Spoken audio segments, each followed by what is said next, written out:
በእሸቱ ላይ ዘመቻ ተጀምሮበታል። ኮሜዲያን እሸቱ መለሰ ይሄን ቪዲዮ ለእሸቱ አድርሱልኝ።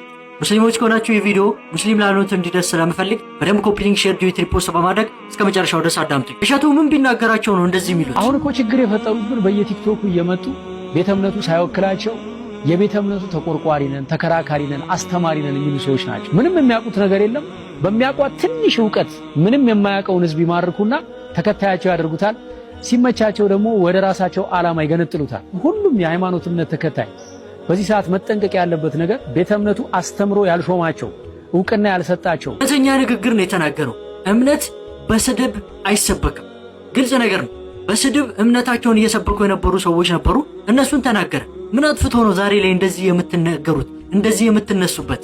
እውነተኛ የኦርቶዶክስ ልጅ ማለት እሱ ነው። እምነቱን ያስከበረ የስድብ እምነት እንደሌለው ያሳየ። አንዳንዶቻችሁ ደግሞ ኡስታዞች መታሰር አለባቸው፣ ቲክቶክ ላይ የሚሰሩ ንጽጽር ላይ የሚሰሩ ሌሎች ሙስሊሞችም ሲሳደቡ ነበር ብላችሁ እያወራችሁ ነው ያላችሁት።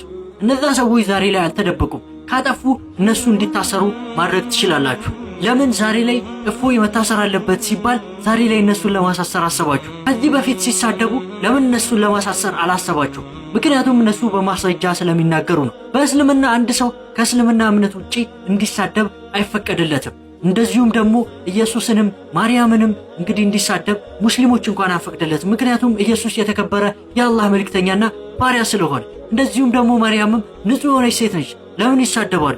ለምን እምነትን ይነካሉ? ሌሎች እምነት ተከታዮች ሲሳደቡ እነሱ ደግሞ ከመጽሐፍ ቅዱስ ላይ ያለውን ስህተት እንደዚሁም ችግር እያስረዱ ነበር። ዛሬ ላይ አሉ። እንግዲህ ካጠፉ መክሰስ ትችላላችሁ። በማስረጃ እናንተ ጋር ይቀርባሉ። አልተደበቁም። እንግዲህ እንደሌሎቹ እምነትን ተገና አድርገው ተሳድበው ነብዩን ሰለላሁ ዐለይሂ ወሰለም ተሳድበው እንደሚደበቁት ሰዎች ለኢድ ምርጥ ጀለቢያዎችንና ሞሮኮ ጀለቢያዎችን እኔ ጋር ታገኛላችሁ። ከየትኛውም ዓለም ሀገር ላይ ሆናችሁ ለምትወዱት ሰው ሰርፕራይዝ ማድረግ ትችላላችሁ። የትኛውም ሀገር ዴሊቨሪ አድርገን ስለምናደርስ ምንም እንዳታስቡ።